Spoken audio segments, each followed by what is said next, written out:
कभी कभी इतिहास सिर्फ राजाओं, युद्धों और साम्राज्यों की कहानियों में नहीं मिलता।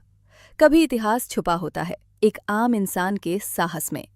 भारत के दक्षिण में समुद्र से घिरे खूबसूरत त्रावणकोर राज्य में एक समय ऐसा भी था जब सम्मान कपड़े से नहीं, जाति से तय होता था। और उस दौर में एक ऐसा अमानवीय कानून था जिसे आज सुनकर भी रूह कांप उठती है। एक कर जो शरीर पर लगाया जाता था, एक कर जो महिलाओं की गरिमा को मापता था, एक कर जिसे कहा जाता था स्तन कर, मुलक्करम। सदियों तक महिलाएं चुप रहीं, डर कर, मजबूरी में ये अपमान सहती रहीं।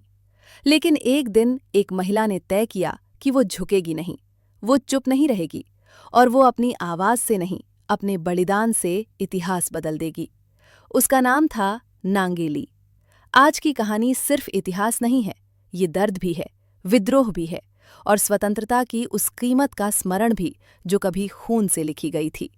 तो बैठ जाइए, मन शांत कीजिए और सुनिए भारत का सबसे अमानवीय कर, स्तन कर और नांगेली की क्रांति।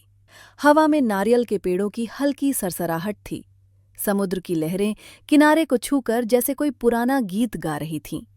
केरल का त्रावणकोर राज्य, देखने में सुंदर, शांत और स्वर्ग जैसा।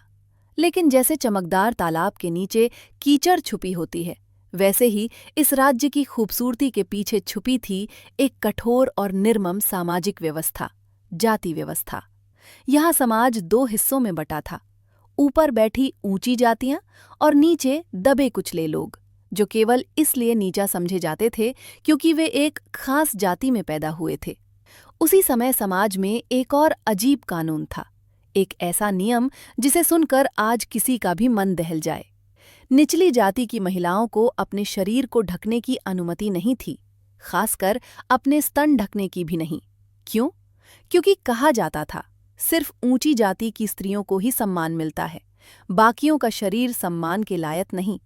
हजारों महिलाओं के लिए ये नियम एक सजा जैसा था, जिसे वे जन्म लेते ही पा जाती थीं। न कोई चुनाव, न कोई अधिकार। गांव की पगडंडियों पर चलते हुए जब कभी कोई ऊंची जाति का व्यक्ति आता, तो निचली जाति की स्त्रियां अपना माथा झुका लेतीं। कई बार तो दूरी से ही सड़क छोड़ देतीं, क्योंकि ये सिर्फ नियम नहीं, डर था। समाज का बनाया हुआ, सदियों से चलता आया डर। वही समाज जो सोने के मंदिर बनाता था, लेकिन इंसान की इज्जत को मिट्टी से भी कम समझता था। स्त्रियां उस समय चुप थीं, क्योंकि उन्हें सिखाया गया था कि चुप रहना ही नियम है। लेकिन उस चुप्पी के पीछे एक जलता हुआ सवाल छिपा था। क्या सम्मान केवल कुछ लोगों की बपौती है? क्या शरीर सिर्फ टैक्स या परंपरा का सामान है? और इसी सवाल ने आने वाले समय में इतिहास के पन्नों पर एक नाम लिखवाया, एक नाम जिसने चुप्पी तोड़कर पूरी व्यवस्था को चुनौती दी।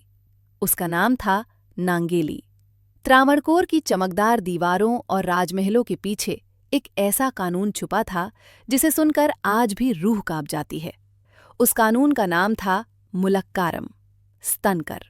हाँ, आपने सही सुना, एक ऐसा कर जो महिलाओं के शरीर पर लगाया जाता था, एक ऐसा टैक्स जो ये तय करता था कि किसका शरीर सम्मान के लायक है और किसका नहीं। उस समय समाज में एक अजीब और क्रूर सोच थी, जो निचली जाति में जन्मे हैं वो सम्मान के हकदार नहीं। इस सोच का सबसे भयानक रूप था, निचली जाति की महिलाओं को अपने स्तन ढकने की अनुमति नहीं थी। अगर कोई महिला कपड़ा ओढ़ लेती या कंधे ढक लेती तो उसे अपराध माना जाता। और फिर आता कर वसूलने वाला अधिकारी। वो दरवाजे पर खड़ा होकर पूछता, उम्र कितनी है, शरीर कितना विकसित है, स्तनों का आकार क्या है, और उसी आधार पर तय होता था टैक्स। सोचिए, टैक्स शरीर की गरिमा पर आधारित नहीं था, बल्कि शरीर के आकार पर। उस समय गांवों में त्योहारों, मेलों और बाजारों से अधिक एक डर की चर्चा होती थी, कर वसूलने वाले आ रहे हैं। महिलाएं घबरा जातीं, कई अपने बालों से शरीर ढकने की कोशिश करतीं, तो कई केले के पत्तों के पीछे खड़ी हो जातीं। परंतु कानून कानून था, और कानून के नाम पर सम्मान छीना जा रहा था। ये कर केवल आर्थिक बोझ नहीं था, ये मानसिक गुलामी थी। ये लोगों को याद दिलाता था कि वे जन्म से ही छोटे हैं, उनका शरीर भी उनका नहीं है, उनकी गरिमा शासन और जाति व्यवस्था की दया पर टिकी है। हर बार जब कोई महिला टैक्स देती, वो केवल पैसे नहीं देती थी, वो अपनी मजबूरी, अपमान और टूटे हुए सम्मान की कीमत चुकाती थी। लेकिन इतिहास हमेशा एक जैसा नहीं रहता। जहां अन्याय होता है, वहीं कभी न कभी कोई खड़ा भी होता है। और धीरे धीरे लोगों के मन में ये सवाल उठने लगा, क्या सम्मान टैक्स देने से मिलता है या जन्म से मिलता है? उसी सवाल ने एक महिला के भीतर एक ऐसी आग जलाई जिसने पूरे राज्य में विद्रोह की चिंगारी फैला दी। उस महिला का नाम था नांगेली। त्रावणकोर राज्य के एक छोटे से गांव में नारियल के झुरमुटों और हरी भरी धरती के बीच एक साधारण सी झोपड़ी थी। उस झोपड़ी में रहती थी नांगेली। नांगेली कोई रानी नहीं थी, कोई योद्धा नहीं थी। उसके पास न सेना थी न शक्ति, लेकिन उसके पास एक चीज थी, आत्मसम्मान। वो जानती थी कि मनुष्य का शरीर कभी टैक्स का विषय नहीं हो सकता और सम्मान किसी कानून से बड़ा होता है। नांगेली बचपन से देखती आई थी कैसे गांव की महिलाएं अधिकारी के आने पर डर से कांपने लगती थीं। कई महिलाएं रोतीं, कुछ गिड़गिड़ातीं, लेकिन अंत में कानून के आगे झुक जाती थीं। लेकिन नांगेली की आत्मा इसे स्वीकार नहीं कर पा रही थी। उसे याद था अपनी माँ का अंतिम वाक्य, बेटी, अगर तू कभी डर गई तो तेरी आने वाली पीढ़ियां कभी आजाद नहीं होंगी। वो वाक्य उसके दिल में हथौड़े की तरह गूंजता था। एक दिन गांव में खबर फैली, कर वसूलने वाले अधिकारी आने वाले हैं। गांव की हवा अचानक भारी हो गई। कई महिलाएं छिप गईं, कई ने खुद को मिट्टी से ढक लिया ताकि शरीर कम दिखाई दे। लेकिन नांगेली ने कुछ अलग किया। वो आराम से अपने घर के बाहर बैठी रही। उसके कंधे ढके हुए थे। वो शांत थी, पर उसकी आंखों में आग थी।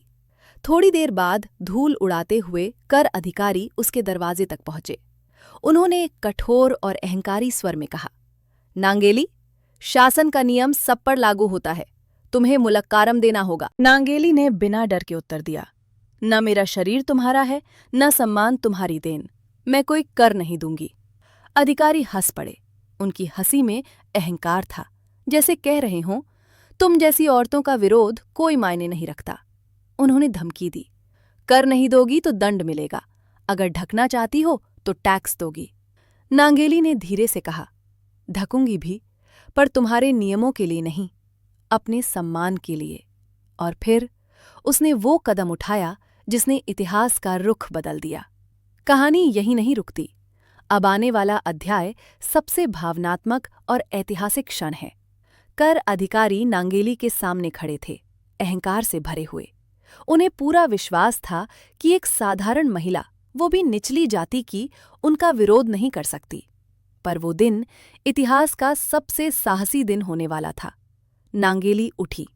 उसने धीरे धीरे एक केले का चौड़ा पत्ता लिया और उसे जमीन पर बिछाया। कर अधिकारी आश्चर्य से देखते रहे। उन्हें लगा शायद अब वो टैक्स रखेगी, लेकिन नांगेली की आंखों में एक अलग ही चमक थी, बगावत की चमक। कुछ पल के मौन के बाद वो अपने घर के अंदर गई, धीरे धीरे बाहर आई और उसके हाथ में थी एक तेज धार वाली दरांती। हवा अचानक भारी हो गई। पक्षियों तक की आवाजें थम गईं, जैसे प्रकृति खुद रुककर ये क्षण देखना चाहती हो। अधिकारी चिल्लाए, क्या कर रही हो? ये कानून के खिलाफ है। लेकिन नांगेली ने कहीं ना कोई डर दिखाया, ना कोई झिझक। उसने धीरे से कहा, मेरे शरीर पर किसी का अधिकार नहीं, ना समाज का, ना किसी राजा का। यदि मेरा स्तन तुम्हारे लिए टैक्स का माप है, तो मैं खुद ही इसे खत्म कर देती हूं। और अगली ही क्षण उसने बिना एक कल रुके दरांती उठाई और अपने दोनों स्तन काटकर उन्हें उसी केले के पत्ते पर रख दिया, ठीक वहीं जहां अधिकारी टैक्स की रकम रखने की उम्मीद कर रहे थे। खून बह रहा था, लेकिन नांगेली का चेहरा शांत था। उसकी आंखों में दर्द नहीं था, बल्कि स्वतंत्रता का गर्व था। अधिकारी स्तब्ध थे, उनके हाथ कांप रहे थे। इतिहास में पहली बार किसी ने स्तन कर नहीं दिया, बल्कि स्तन ही लौटा दिए। कुछ ही देर में नांगेली जमीन पर गिर पड़ी। उसका शरीर कमजोर हो गया था, लेकिन उसके आखिरी शब्द दूर तक सुनाई दिए, इज्जत किसी की दया नहीं होती, इसे छीनना पड़ता है। और फिर धीरे धीरे उसकी सांसें थम गईं। लेकिन उसकी मृत्यु समाप्ति नहीं थी, एक शुरुआत थी। उस दिन त्रावणकोर की धरती पर केवल खून नहीं गिरा, बल्कि विद्रोह का बीज बोया गया, एक बीज जो जल्द ही क्रांति बनकर फूटने वाला था। नांगेली की मृत्यु के बाद गांव पर एक सन्नाटा छा गया था। लोगों की आंखों में केवल आंसू नहीं थे, बल्कि एक जलता हुआ सवाल था। क्या इंसान का सम्मान इतना सस्ता है कि उसे टैक्स की तरह तौला जाए? नांगेली का शरीर शांत था, पर उसकी कहानी नहीं। उसी शाम जब उसका अंतिम संस्कार हुआ, आसमान में धुआं उठ रहा था, और ठीक उसी धुएं की तरह लोगों के भीतर वर्षों से दबा गुस्सा उठने लगा। गांव की महिलाओं ने पहली बार अपने कंधों पर कपड़ा रखा, और इस बार किसी ने उसे हटाया नहीं। पुरुषों ने पहली बार सोचा, यदि हमारी स्त्रियों को अपमानित किया जाता है तो हम चुप क्यों रहें? ये केवल एक महिला का बलिदान नहीं था, ये सम्मान की मांग थी, और इस मांग ने धीरे धीरे पूरे राज्य को हिला दिया। कुछ ही दिनों में नांगेली की कहानी एक गांव से दूसरे गांव, एक स्त्री से दूसरी स्त्री और एक घर से दूसरे घर तक फैल गई। लोग फुसफुसाकर कहते, वो मर गई, लेकिन उसने कानून को चुनौती दे दी। जल्द ही ये फुसफुसाहट आवाज में बदली, आवाज पुकारों में बदली, और पुकार विद्रोह में। स्त्रियां सड़कों पर निकलीं, कंधे ढके हुए, सिर ऊंचा, नजरें दृढ़, और इस बार वे टैक्स देने नहीं, टैक्स खत्म कराने आई थीं। त्रावणकोर के दरबार तक ये खबर पहुंची। महल की ऊंची दीवारें अब इस क्रांति की आहट को रोक नहीं पा रही थीं। राजा के सलाहकार बोले, यदि हमने इस कानून को जारी रखा तो राज्य में अराजकता फैल जाएगी। लोगों की भीड़ दिन ब दिन बढ़ रही थी। महिलाओं ने सिर्फ नियम तोड़ा नहीं, बल्कि उस नियम को निर्दयता का प्रतीक घोषित कर दिया। आखिरकार इतिहास ने करवट बदली। राजकीय फरमान जारी हुआ, मुलक्कारम यानी स्तनकर अब हमेशा के लिए समाप्त किया जाता है। ये दिन केवल कानून बदलने का दिन नहीं था, ये इज्जत लौटने का दिन था। नांगेली नहीं थी देखने के लिए, लेकिन उस दिन हर स्त्री की आंखों में उसका ही साहस चमक रहा था। उसका नाम इतिहास की किताबों में नहीं लिखा गया था, न उसका कोई स्मारक था, लेकिन वो स्मारक, वो पत्थर, वो नाम लोगों की आत्मा में अमर हो गया। उस दिन एक महिला मरी नहीं थी, उस दिन एक युग का अंत हुआ था, और शुरू हुई सम्मान की आज़ादी। स्तनकर समाप्त होने के बाद त्रावणकोर के समाज में धीरे धीरे एक बहुत बड़ा परिवर्तन शुरू हुआ। वो परिवर्तन सिर्फ कानून का नहीं था, वो सोच का परिवर्तन था। जो महिलाएं पहले डर कर रास्ता बदल देती थीं, अब वे सीधी चलती थीं। जो पुरुष पहले चुप थे, अब वे न्याय की बात करते थे। नांगेली की कुर्बानी ने लोगों को ये एहसास कराया, असम्मान स्वीकार करना समाज को और कमजोर बनाता है। अब गांवों में वही चर्चा होती थी। उसने अपने शरीर का टैक्स नहीं दिया, उसने सम्मान की कीमत चुकाई। कई वर्षों तक ऊंची जाति के लोग इस बदलाव का विरोध करते रहे। उनके लिए ये नियम सत्ता का प्रतीक थे। लेकिन बदलाव जब जनता के दिलों में उतर जाए तो कोई भी शक्ति उसे रोक नहीं सकती। धीरे धीरे ऊपरी जातियां भी इस सच्चाई को मानने लगीं कि समाज एक ही नियम पर नहीं टिकता, बल्कि न्याय और सम्मान पर टिकता है। महिलाएं अब अपने घरों में छिपी नहीं रहती थीं। वे खेतों में, बाजारों में, मेलों में पहली बार सम्मानित नागरिकों की तरह दिखने लगीं। नांगेली की कहानी ने सरकार और मिशनरियों को भी सोचने पर मजबूर किया। धीरे धीरे स्त्री शिक्षा के लिए प्रयास शुरू हुए। विद्यालय खुले, अभियान चले, और पहली बार कई स्त्रियों ने किताबें उठाईं। उन किताबों में लिखा था अधिकार, स्वतंत्रता और मानव गरिमा। आज केरल भारत के सबसे शिक्षित और बराबरी वाले राज्यों में गिना जाता है। लेकिन ये बदलाव अचानक नहीं आया।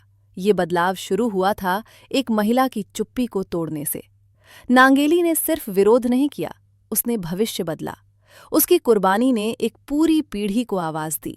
और आज भी जब केरल की महिलाएं सम्मान के साथ खड़ी होती हैं, नौकरी करती हैं, स्कूल जाती हैं, मतदान करती हैं, तो उनके पीछे एक अदृश्य पर हमेशा जीवित नाम खड़ा रहता है, नांगेली। नांगेली की कहानी अब केवल केरल की नहीं थी, ये पूरे भारत की आवाज बन चुकी थी। इतिहास के पन्नों में शासन, युद्ध, राजा और साम्राज्य तो दर्ज होते हैं, लेकिन कभी कभी एक साधारण इंसान इतना बड़ा बदलाव ला देता है कि उसका नाम सदियों तक गूंजता है। नांगेली ने वही किया। नांगेली हमें ये सिखाती है, सम्मान कोई उपहार नहीं जिसे कोई शासक दे। सम्मान हमारा जन्मसिद्ध अधिकार है। आज हम स्वतंत्र भारत में रहते हैं। हम संविधान की बराबरी की बात करते हैं। महिलाओं के पास अधिकार हैं, सुरक्षा है, आवाज है। लेकिन क्या सब पूरी तरह बदल गया है? नहीं। कई जगहों पर आज भी किसी लड़की के कपड़ों पर सवाल उठते हैं। जाति, लैंगिकता और परंपरा के नाम पर उसकी आज़ादी को बांधा जाता है। इतिहास हमें ये सिखाता है, अगर अन्याय सहा जाता है तो वो परंपरा बन जाता है, और यदि उसका विरोध किया जाता है तो वो परिवर्तन बन जाता है। आज भारत बदल रहा है। महिलाएं डॉक्टर, अधिकारी, वैज्ञानिक, सैनिक हर जगह मौजूद हैं। लेकिन ये प्रगति किसी एक कानून की वजह से नहीं हुई। ये प्रगति उन लोगों की वजह से हुई जिन्होंने अपमान के आगे झुकने से इनकार किया। उनमें से एक थी नांगेली। नांगेली का नाम शायद कई स्कूल की किताबों में नहीं मिलेगा, पर जब भी हम बराबरी, सम्मान या स्वतंत्रता पर चर्चा करेंगे तो उसकी कहानी हमारे समय को आईना दिखाएगी।